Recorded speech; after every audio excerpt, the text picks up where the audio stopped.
तर आज मस्त अशी भन्नाट रेसिपी तुमच्यासाठी घेऊन आलेली आहे। एकदम झटपट अवघ्या 10 मिनिटांमध्ये होणारी रेसिपी आहे। आणि तुमची सकाळची जर घाई गडबड असेल तर डब्याची, तर तुम्ही ही नक्की ट्राय करून बघा, ही मस्त डाळ कोबीची भाजी।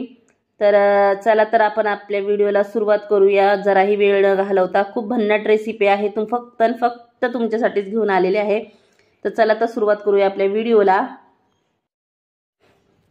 तर मी अर्धा किलो कोबी घेतलेला आहे, 500 ग्रॅम कोबी, आणि त्याला छान असं बारीक कट करून स्वच्छ धुवून घेतलेला आहे। अर्धी वाटी हरभऱ्याची डाळ भिजवलेली आहे। हरभऱ्याची डाळ आहे अशी बघा, हाताने तुटली की म्हणजे मस्त आपली हरभऱ्याची डाळ भिजलेली आहे, हे बघा। त्यानंतर फोडणीची तयारी करूया। कढई छान गरम केली, त्यावर टाकलं 2 पळी तेल। मस्त तेल गरम झाले की लगेचच त्यात मोहरी टाकून घ्यायची। मोहरी तडतडली की लगेच आपण त्याच्यावर जिरे टाकून घ्यायचं। जिरे ही चांगलं फुलू द्यायचं आहे। जिरे फुलल्यानंतर 5-6 पाकळ्या कढीपत्त्याचे टाकायचे आहेत। कढीपत्त्याचे पाकळ्या ही मस्त तडकू द्यायच्या आहेत। त्यानंतर लसूण मस्त असं 5-6 पाकळ्या लसूण ठेचून घेतलेल्या आहेत, तेही छान तेलामध्ये टाकून मस्त खरपूस तळून घ्यायचं आहे आपल्याला। त्यानंतर टाकला एक मीडियम साईजचा बारीक चिरलेला कांदा।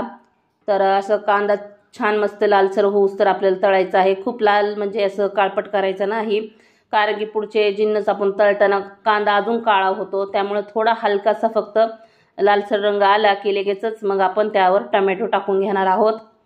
तर टोमॅटोच्या बिया पूर्णपणे मी काढलेल्या आहेत। जर तुम्हाला आवडत असेल तर तुम्ही टाकू शकता, पण मी पूर्ण टोमॅटोची बिया काढलेल्या आहेत। त्यानंतर मग मस्त असं तेलामध्ये परतून घ्यायचं आहे टोमॅटो कांदा। टोमॅटो टाकल्यानंतर आपण मीठ टाकून घ्यायचं आहे, कारण की टोमॅटो शिजायला जरा वेळ लागतो। मीठ टाकले की टोमॅटो लवकर शिजला जातो, त्यामुळे मी टोमॅटोवर लगेच मीठ टाकून घेणार आहे। तर छान मॅश करून घ्यायचं आहे आता तेलामध्ये सगळे कांदा टोमॅटो ते तळून घ्यायचा आहे चांगला अशा प्रकारे। त्यानंतर आपण ह्याच्यामध्ये लगेचच थोडीशी कोथिंबीर टाकणार आहोत। थोडीशी कोथिंबीर नंतर टाकणार आहे, थोडीशी आत्ता फोडणीमध्ये टाकून घेते, त्यामुळे फोडणीची चव एकदम वाढते, खूप छान लागतं। फोडणी कुठलीही फोडणी देताना थोडीशी कोथिंबीर तुम्ही फोडणीमध्ये टाकत जावा, खरंच भाजीला खूप भन्नाट चव येते। त्यानंतर कोथिंबीरही चांगली मस्त तळून झालेली आहे तेलामध्ये।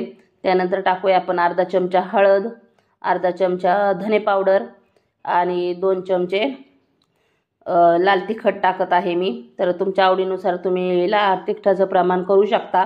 तर हा घरगुती लाल तिखट आहे, जर तुमच्याकडे नसेल तर तुम्ही कांदा लसूण मसालाही वापरू शकता। छान तेलामध्ये हे सगळे जिन्नस तळून घ्यायचे आहेत, मस्त असं तेल सुटलं पाहिजे ना आपल्या मसाल्यांना। नंतरच कोबीची भाजी टाकायची आहे। जितका तुम्ही मसाला छान तळताना तेलात तितकी भन्नाट चव लागते भाजीला। असं तेल सुटायला लागलं तेव्हाच कोबी टाकायची आहे।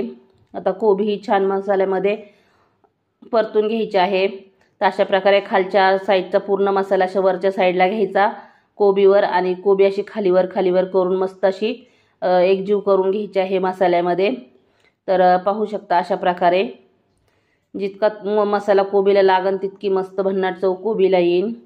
तर आता मिक्स झालेला आहे। आता ह्याच्यात टाकून घेऊया आपण हरभऱ्याची डाळ। तर मला हरभऱ्याची डाळ खूप जास्त वाटली, त्यामुळे मी थोडीच टाकून घेतली। तर तुमच्या आवडीप्रमाणे तुम्ही हरभऱ्याची डाळ ही टाकून घेऊ शकता। तर अशा प्रकारे हरभऱ्याची डाळ ही चांगली मस्त मसाल्यामध्ये मिक्स करून घ्यायची आहे। आणि ह्याला बिलकुल बी पाणी वापरायचं नाही, कारण की कोबीला स्वतःचं पाणी सुटतं, त्यामुळे पाणी अजिबात वापरू नका आणि त्याच पाण्यामध्ये शिजवून घ्या कोबीच्याच।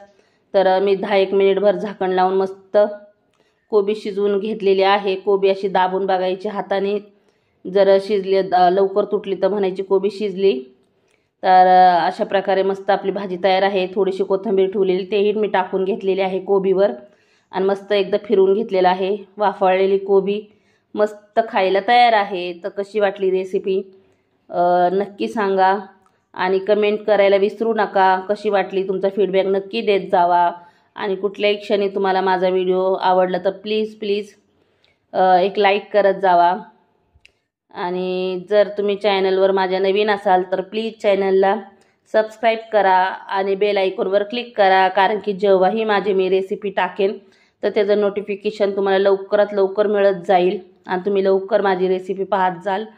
तर मस्त असं मी जेवणासाठी ताटही वाढून घेतलं आणि मस्त डब्बा बांधून द्यायचा होता, तर डब्बाही मस्त असं भाजी टाकून बांधून घेतलेला आहे। तर कशी वाटली रेसिपी नक्की सांगा.